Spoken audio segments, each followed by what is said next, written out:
Está começando o Mereu Talks, o seu podcast exclusivo sobre gestão de pessoas. Esta é uma produção da Mereu, a plataforma ideal para impulsionar a performance e engajamento dos colaboradores. Olá pessoal, sejam muito bem-vindos a mais um episódio do Mereu Talks. Eu sou o Gustavo Araújo e faço parte aqui do time de marketing de produto da Mereu e estou novamente com o Ivan, que é nosso cofundador da Mereu. Tudo bom, Ivan? Tudo bom, Gus? É um prazer estar aqui com você para a gente falar sobre assuntos super importantes para a construção de qualquer organização de alto desempenho. Sim, hoje a gente vai falar do RH como um motor ali para as novas lideranças. É um papo que vem permeando várias das nossas conversas, né? Liderança sempre aparece. É algo que a gente sempre traz nas conversas e para contribuir com a gente nesse papo hoje, a gente convidou o Rodrigo Ladeira, que é VP de Recursos Humanos, Qualidade e Comunicação na Athena Saúde. Tudo bom, Rodrigo? Tudo bem, Gus, Ivan. Prazer imenso estar aqui com vocês e muito obrigado pelo convite. O prazer é nosso, Rodrigo. Eu queria que você já começasse aqui esse papo, se apresentando para o pessoal e contando para quem está ouvindo a gente um pouco sobre sua carreira, sua trajetória. Não, com certeza, né? Eu sou profissional de RH com 25 anos aí de trajetória, jornada. Meu sotaque aqui entrega um pouquinho, sou originalmente do Rio de Janeiro, né? Me formei lá atrás em psicologia na UERJ, mas moro já há 22 anos em São Paulo, né? E aí a trajetória é por diversos setores diferentes, então trabalhei em empresas como Intelig, Telecom, PepsiCo, Citigroup também, mais no mercado financeiro, tecnologia, né? A TOTUS, e agora há 11 anos, né, fiquei 6 anos como diretor de RH da Cremer, né, que pertencia também ao fundo de investimentos, e estou agora 5 anos na Athena Saúde, né, essa empresa aí com 12 hospitais, 57 centros médicos, né, e 7 operadoras de saúde, 10 mil colaboradores, que pertence ao fundo de investimentos também aqui, o Pátria, e muito feliz com essa trajetória, essa jornada na saúde. Perfeito, seja bem-vindo aqui ao Mereu Talks. Vamos já puxar e iniciar essa conversa aqui sobre liderança. Eu sei que teve um post seu no LinkedIn que movimentou aí nesses tempos, que fala que a crise no engajamento, na verdade, é uma crise de liderança. Queria que você contasse um pouco para a gente o que está por trás aí dessa crise da liderança, onde a gente está falhando com a liderança. Perfeito, Gus. Esse post foi polêmico, realmente, né? Ele criou bastante discussão, recebi muita mensagem lá e também no direct.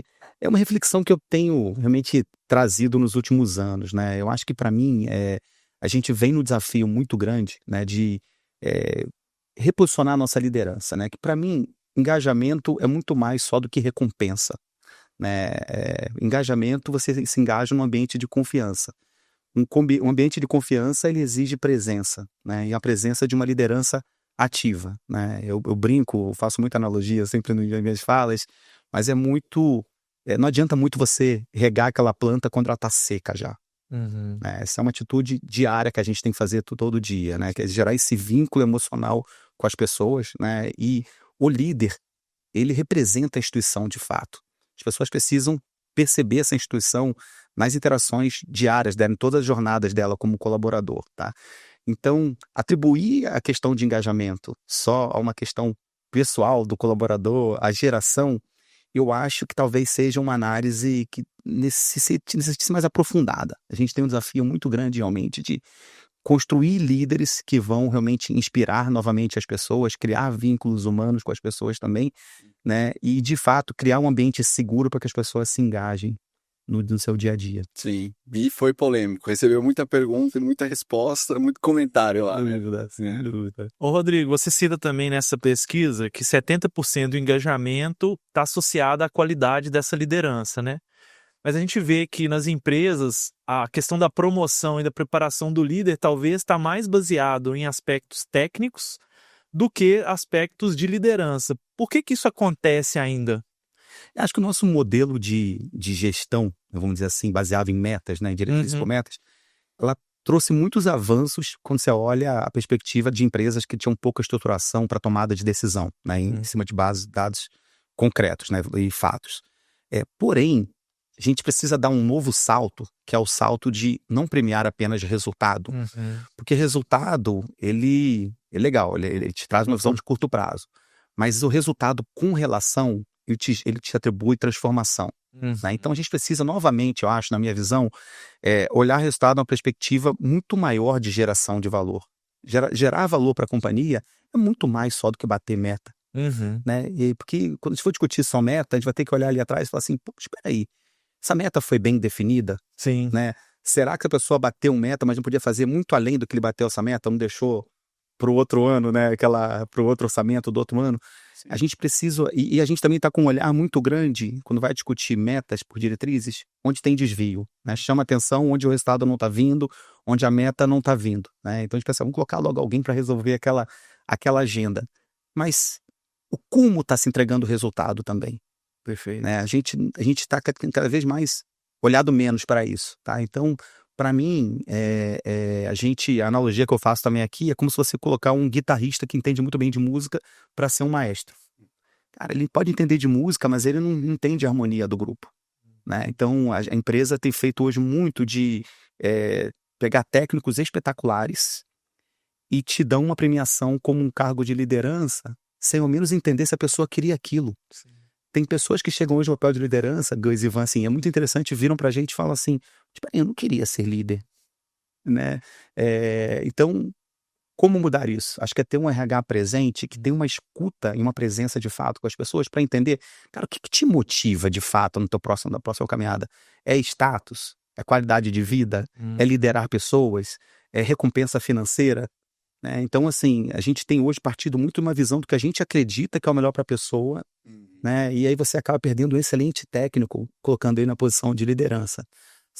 É recorrente isso. E também, talvez, entender o que a posição exige, né? Porque às vezes ele é um técnico muito bom em algo que não é, para aquela posição de liderança, não é aquilo, vai ser super necessário, né? Exato. Aí você perde um excelente técnico, né? E ganha um terrível líder. Exatamente. E aí, Rodrigo, até fugindo aqui um pouco do roteiro, você acha que isso pode ser mais fortalecido ali no processo de sucessão? Você acha que os processos sucessórios eles estão cobrindo essa parte hoje em dia ou não? Você tocou num tema muito importante, que eu acho que, para mim, é uma das saídas. A gente precisa hoje trabalhar algumas coisas nessa liderança futura, né? Que é essa sucessão. Que, para mim, primeiro, encorajar as pessoas a serem líderes. A gente está falando de uma geração aqui, uma geração tecnológica, né? Que vive nas redes sociais, que ela ou se torna um influencer ou ela é cancelada. Então as pessoas estão com muito medo de tomar decisão e ser cancelada dentro do ambiente organizacional. Então, primeiro, encorajar a nova liderança que surge, a sucessão, falar assim, cara, vem ser líder sim. Né? Ser líder é uma missão, você vai, cara, deixar legados importantes, você vai mobilizar pessoas, né? Crescer é muito bacana, sim. Né? Então hoje as pessoas estão com muito medo de crescer também. Esse medo do cancelamento está afetando as corporações, na minha visão. Então, o teu ponto, para mim, é fundamental. É trabalhar fortemente a sucessão e muitas vezes, assim, do ponto de vista de autoconhecimento, cara, sabe? Sim. E a gente sabe que o medo, também ali no seu conteúdo, o medo vai minando a inovação, né? Um ambiente inseguro, a gente vai acabando com a inovação. A gente já conhece essa história, isso acho que não é novo, algo já bem dito aqui, a gente já conhece. Agora, como é que o RH pode se posicionar para tentar diminuir esse medo ou diminuir esse ambiente de inseguranças que tem ali na organização, na cultura? Às vezes isso já está entrando na cultura. Como é que o papel do RH nisso, né? Porque eu acho que o líder ele está ali próximo dessa cultura do medo, mas como é que o RH apoia? Perfeito. Não, esse teu ponto é excelente. Eu sempre digo que o medo te faz obedecer, né? A confiança te faz contribuir. Então, o RH precisa atuar diretamente com ações concretas em criar um ambiente seguro, psicologicamente falando, né?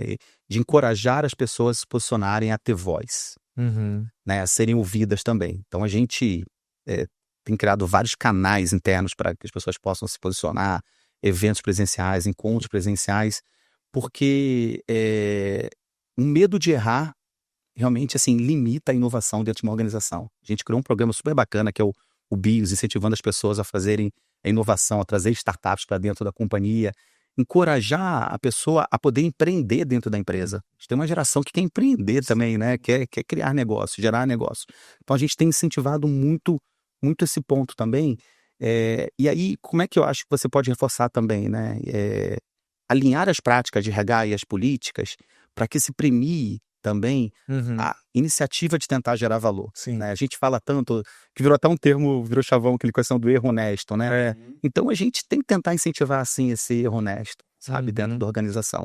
Para mim é muito, as nossas ferramentas, quando for fazer a avaliação, né, a gente usa a ferramenta aqui da Veril para fazer a nossa avaliação de desempenho, né, a nossa calibração do Nine Box, a gente olhar não só sobre a perspectiva das metas, cara, mas também olhar sobre a perspectiva de se a pessoa tentou gerar valor para a companhia, ela está trazendo a companhia para um longo prazo de uma maneira diferente. Então, são olhares que a gente tem tentado buscar fazer aqui dentro de recursos humanos.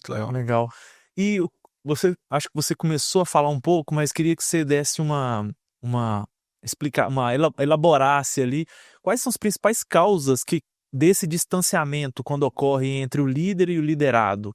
Por que isso acontece? Para mim, acho que a liderança hoje, ela tem estado muito ausente no dia a dia e tem aparecido muito na hora da cobrança. Então, assim, a gente não pode ser... Eu vejo a liderança hoje aquela que está com o megafone aqui, mas não está falando megafone, mas não está preocupado com quem está ouvindo lá. Então, assim, acho que essa questão de você perguntar além do resultado do dia a dia, que são coisas, ter esse vínculo real humano, mas não chavão, não esse mito que se criou do RH abraçando a árvore, né, do líder que é people demais. O líder que é people demais é o líder, para mim, que faz a diferença de fato, né? Porque ele atinge resultado com as pessoas, né? Não através das pessoas ou apesar das pessoas, né? Então, assim, essa liderança, para mim, tem que ser muito a ver com... O líder está muito aberto para mostrar suas vulnerabilidades. Hoje eu percebo muito líder que se distancia porque pode ficar vulnerável com uma pergunta que não vai saber ter resposta. Uma pergunta que talvez o chat GPT vai responder mais rápido que ele para o seu colaborador. Não tem problema nenhum. Sim. Eu tenho certeza que o chat GPT sabe responder muito mais do que eu as respostas do meu time. Não tem problema nenhum. Mas assim, quero saber se o chat GPT, por exemplo, ele vai ter a preocupação que eu tenho com a minha equipe, né? Perguntar de verdade como as pessoas estão na vida pessoal dela, profissional dela também, né? Se elas estão no ápice delas. Mudar um pouquinho aquela pergunta que tinha no passado, que eu preciso tirar mais dessa pessoa, tirar o máximo dela. Não, preciso doar o meu melhor para que essa pessoa performe em outro estágio. Então eu te diria que, respondendo a tua pergunta assim diretamente, acho que a liderança hoje precisa estar muito aberto com essa humildade para que possa mostrar a sua vulnerabilidade de fato, cara, e exercer um papel que tem sido escasso hoje no dia a dia, fundamental. Sim.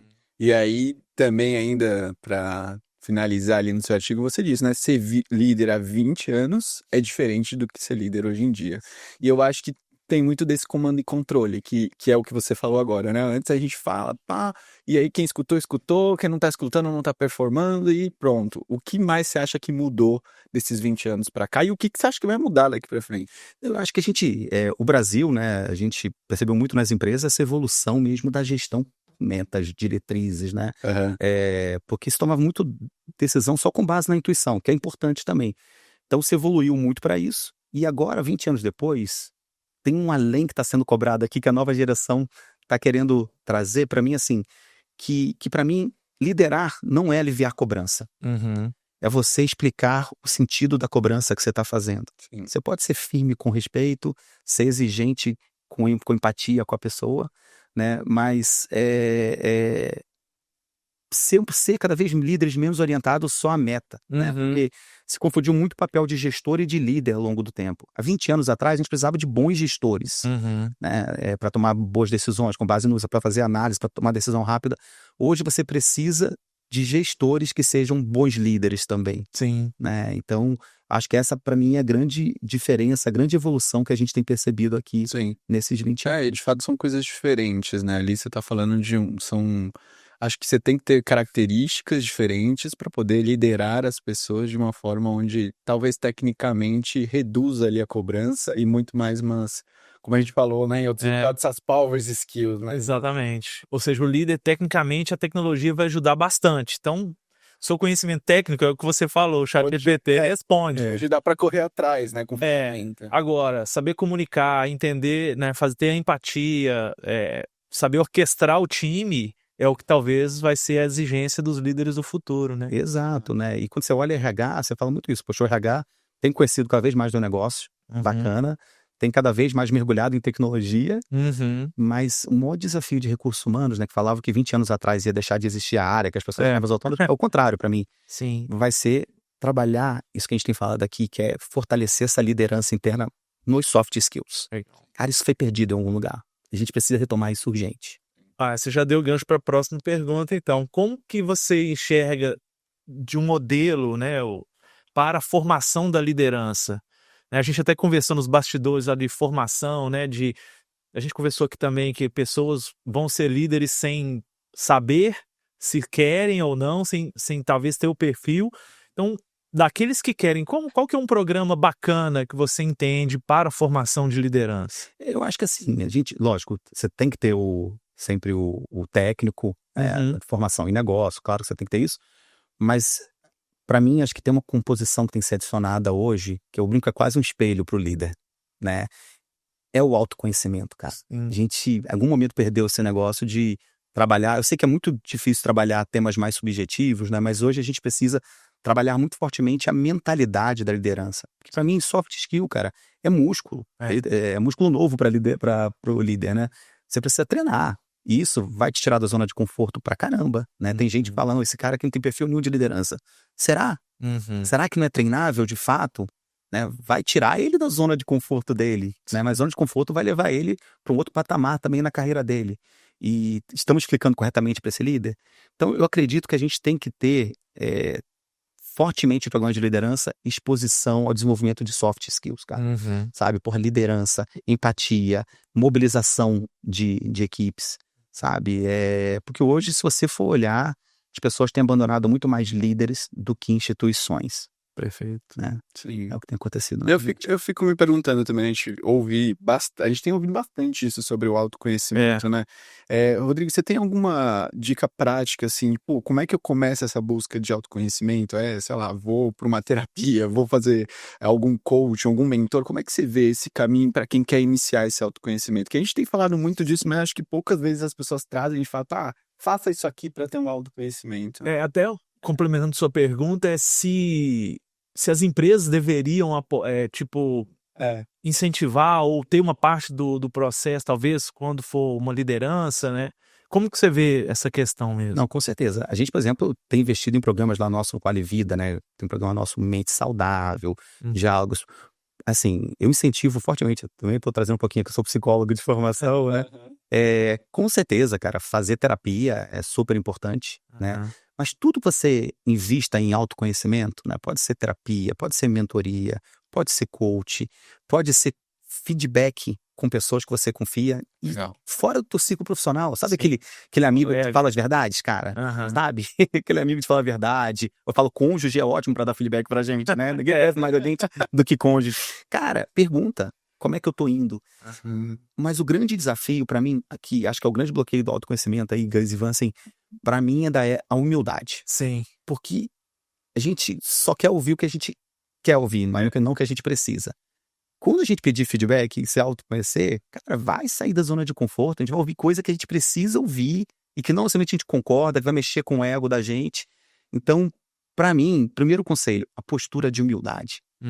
A gente tem que ter humildade para pedir ajuda, para fazer terapia, para pedir coach para as pessoas, mentoria, né? E é um grande desafio, porque quanto mais a gente cresce na carreira, mais autoconfiante a gente fica, né? Mais convicto, porque, cara, que a nossa tomada de decisão é mais assertiva, né? E isso vem junto ao ego. Mas é o grande desafio, como é que a gente desaprende isso também? A gente fala, cara, eu sou um bom tomador de decisões, eu cresço na minha carreira, mas como ser humano, eu sou um ser humano que tem minhas vulnerabilidades como qualquer outro. Todo mundo tem. Como é que eu me coloco nessa posição de novo para que eu evolua, né?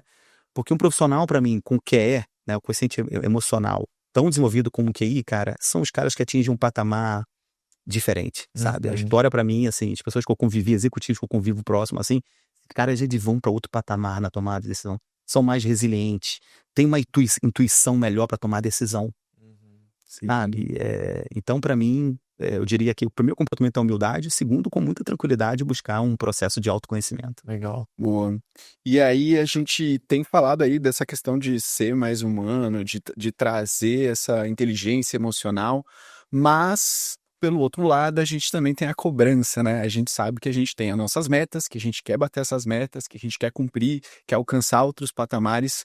Como é que você vê esse equilíbrio da liderança entre saber cobrar, mas também saber entender e a empatia ali com os seus liderados? Como é que tá esse equilíbrio hoje? Ou o que que a gente faz para reforçar esse equilíbrio? Acho que é muito essa coisa de entender que você cobrar na medida certa não significa aliviar a cobrança, né? Você tem que ser muito firme na cobrança, mas sempre eu acho que respeitoso, enxergar a pessoa além da meta dela. A meta é um dos indicadores daquele profissional que convive com você, né? E a meta pode ser mensal, pode ser trimestral, né? A pessoa pode estar tendo uma performance ruim naquele momento porque ela está tomando umas decisões duras que na frente vai converter. Eu acho que ser aquele líder que consegue enxergar a coisa com uma perspectiva maior, se a pessoa está no lugar certo, por exemplo, acho que é uma coisa Sim. super importante para estar olhando também. Pô, esse cara aqui não funciona, mas aqui talvez seja Uma outra posição e pode, né, Decolar, né? pode decolar. Mas assim, o ponto da cobrança, acho que assim, a provocação é boa.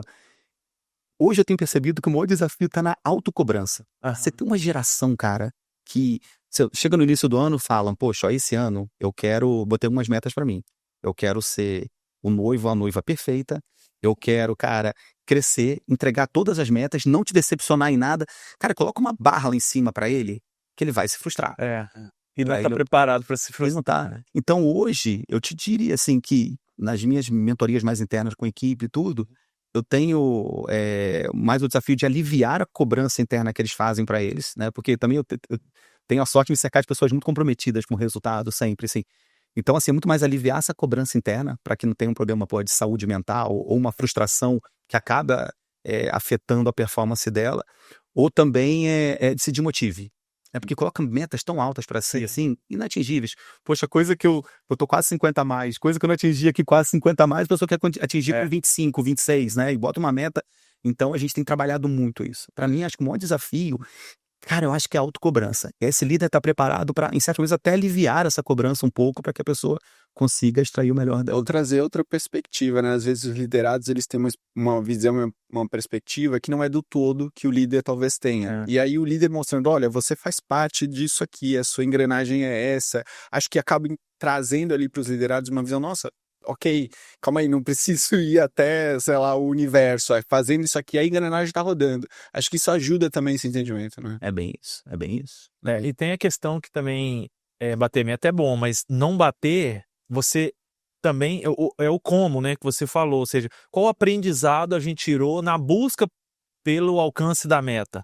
Então eu não bati a meta, mas eu aprendi um tanto de coisa, eu já entendi o que está bloqueando e talvez as ações para bloquear aquilo vão ser de médio e longo prazo. Então, né, o entender o porquê o resultado não veio é muito importante, mesmo que a meta não tenha sido alcançada, né, Rodrigo? Exato, né? E se colocar na perspectiva do outro, né? Eu acho que isso é tanto pro líder como pro liderado, né? Tem muitas coisas que o liderado às vezes não entende que o líder não contou para ele porque na verdade tá preservando ele, né? Então o liderado olha, mas no lugar desse cara eu faria isso, faria aquilo, faria tudo diferente dele, né? Sim. E na verdade o líder tá ali, também assim, amortecendo uma coisa pro liderado, porque, poxa, entende, pô, se isso pra mim tá difícil, imagina pro meu liderado agora, eu não posso... eu, por exemplo, sou um líder que amorteço muita coisa, porque eu entendo que o time que eu tenho já é um time muito comprometido, então eu entendo que eu tenho que, às vezes, até aliviar a cobrança interna que eles fazem neles. Sim. Né? Então, deixa que eu amorteço aqui algumas coisas, nem levo pra eles, porque... Mas assim, é ter essa empatia. Né? Sim. E pra isso, é presença, é muita conversa, é estar aberto para perguntar, pô, tá indo bem, o que eu posso te ajudar mais, como é que você tá se sentindo, né? Isso para mim é produtividade na veia. Sim. Você fala, mas tô conversando aqui sobre eles. Sim, produtividade na veia. Um profissional que é ouvido, cara, ele vai performar melhor, ele vai estar engajado de fato. Né? Quantas pessoas estão naquela crise silenciosa dentro da nossa organização que você acha que está trabalhando, que está engajado, mas não está. Né? Que dá 5 horas e vai correndo para casa. Isso acontece em todas as organizações hoje. Mas será que está sendo explicado para ele a importância dele estar ali até as 5? O que está acontecendo? O que no final do dia ele gera de impacto para a gente? Exato. Está sendo perdido em algum lugar, né? Ô, Rodrigo, você acha que essa visão que a gente está tendo aqui é uma visão privilegiada de um RH? Ou você acha que as lideranças elas conseguem trocar entre si? Isso consegue nascer não só, o RH tem que passar esse conhecimento, mas você acha que as lideranças têm trocado esse conhecimento, têm falado sobre isso? Por exemplo, isso que a gente está discutindo aqui, tem espaço lá na Atena onde os líderes falam sobre essas práticas? A gente tem trabalhado bastante em fóruns internos entre a gente, né? Então a gente fala cultura em diálogo, tem alguns programas que a gente tem exercitado isso, né? Eu te diria que hoje, né, a liderança tem passado por alguns grandes desafios. Quando você olha as lideranças de negócio, né? Assim, tem alguns que conseguem fazer essa transição muito clara já, né? De ser um gestor, mas eu tenho que entender agora a perspectiva de liderança, entender que, cara, que é muito mais só do que entregar resultado, a geração de valor numa companhia, então preciso estar perto da pessoa para entender o que ela está transformando. Poxa, tem gente que ainda está muito voltada para a gestão, você tem um pouquinho de tudo, né? Aí cabe o RH também não cair na armadilha de fazer aqueles programas, né, falo customizados, para a organização toda iguais, né?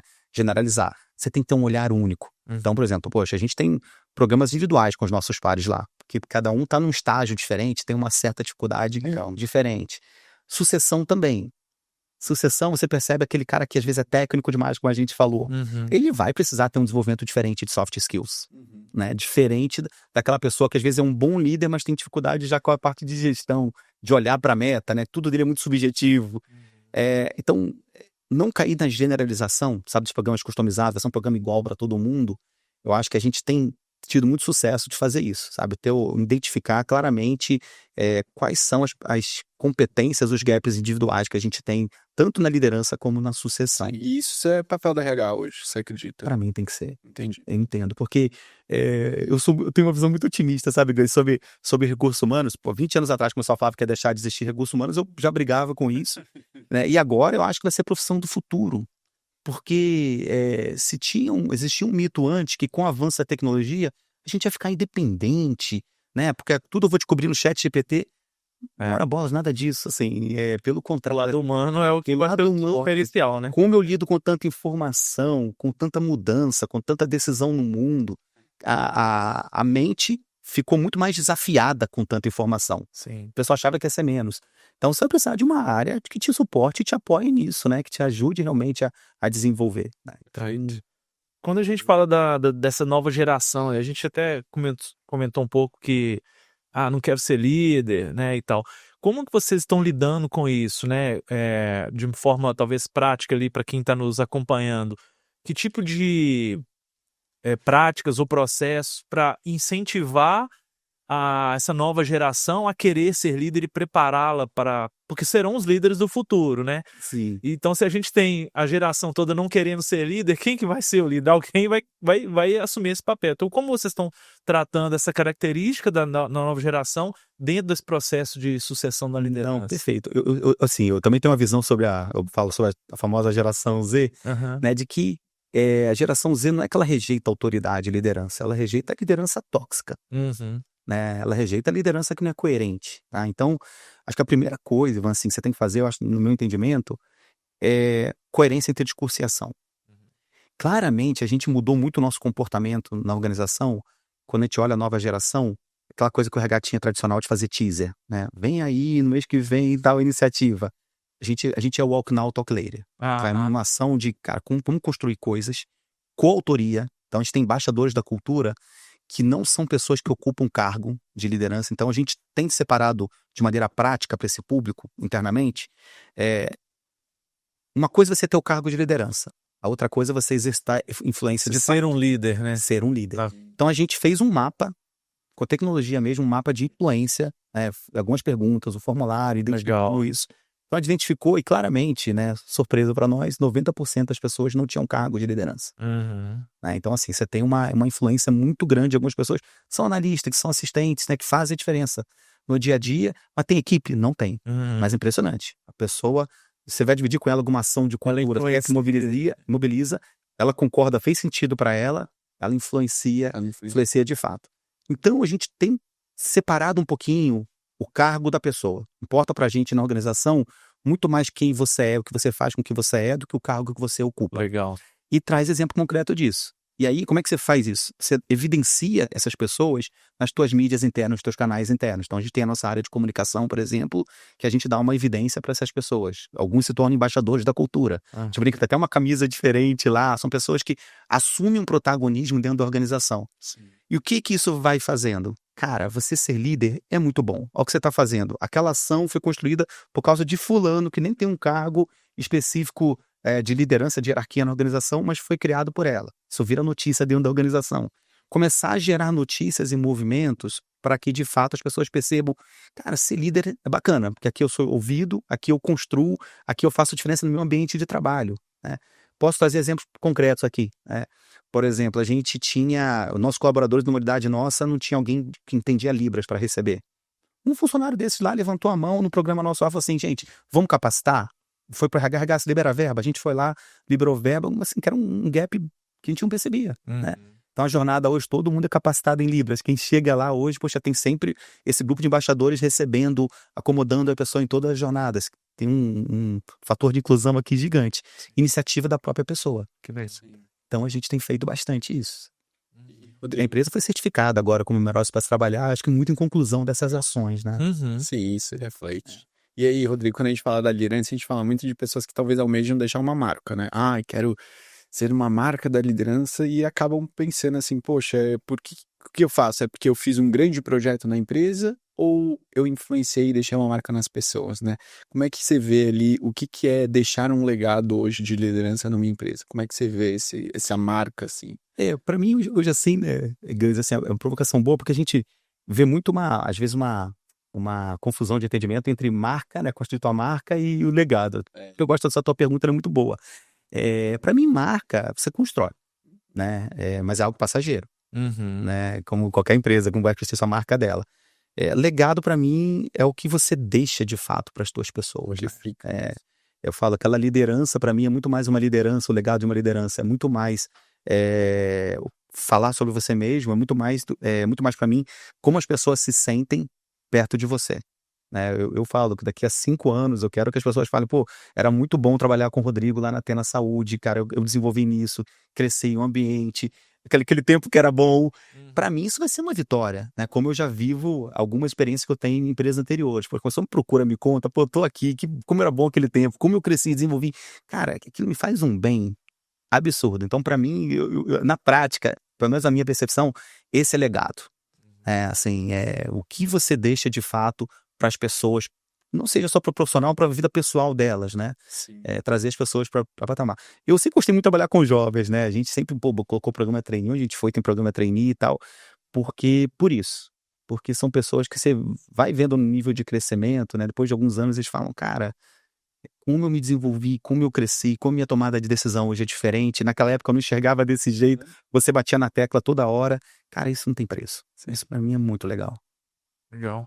Rodrigo, um dos propósitos aqui do podcast é levar não só inspiração, mas também dicas práticas que as pessoas na nossa audiência possa refletir, poxa, isso aqui eu posso atuar amanhã na minha empresa. Como a gente está falando de liderança e tudo mais, quais seriam as dicas que você daria para os líderes que estão ouvindo e falam, poxa, eu quero ser um líder melhor porque eu estou vendo que tem oportunidade.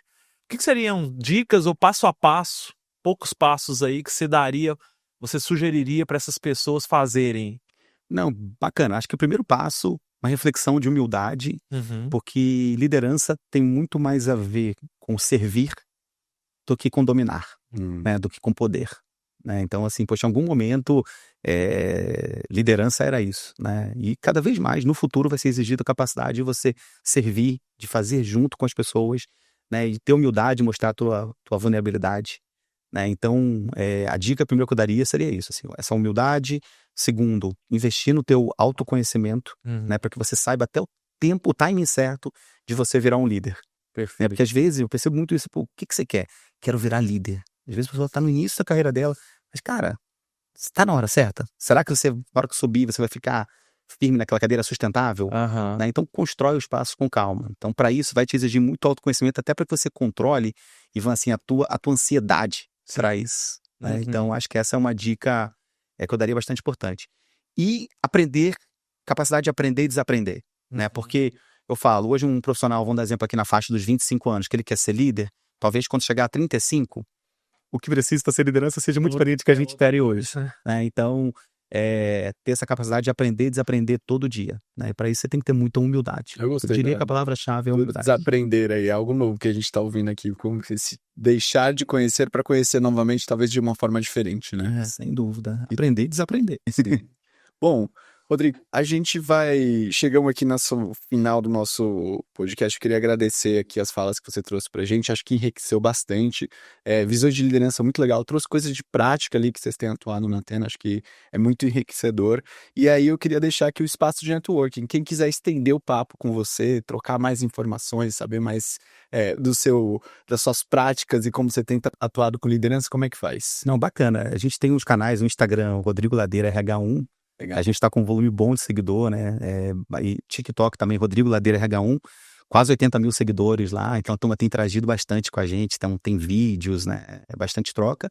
E o meu LinkedIn, Rodrigo Ladeira, também é um canal aí bacana que a gente pode trocar bastante. Perfeito. Eu adoro, respondo todo. Perfeito, Rodrigo. Obrigado aqui por ter participado do Melhor Talks com a gente. Obrigado a você também, Ivan. Obrigado, Gus. Obrigado, Rodrigo. É sempre bom quando tem pessoas que estão vivendo a prática, os desafios reais, né? Porque inspira demais quem está nos acompanhando. Então, obrigado, foi ótimo o papo. Eu que agradeço a vocês. Muito E se obrigado. você que está ouvindo a gente ou assistindo a gente tem alguma dica, alguma prática, como você está atuando na sua liderança, ou conhece algum líder que está passando por alguma prática bacana ou não tão bacana assim, deixa aqui nos comentários para a gente interagir. Se você não segue a Mereu ainda nas nossas redes sociais, é tudo Mereu Brasil. Busca a gente, segue a gente, esse e outros conteúdos você acha nas nossas mídias e a gente vai trocando por lá. Agradeço aí o seu tempo, a sua participação com a gente. Até o próximo episódio.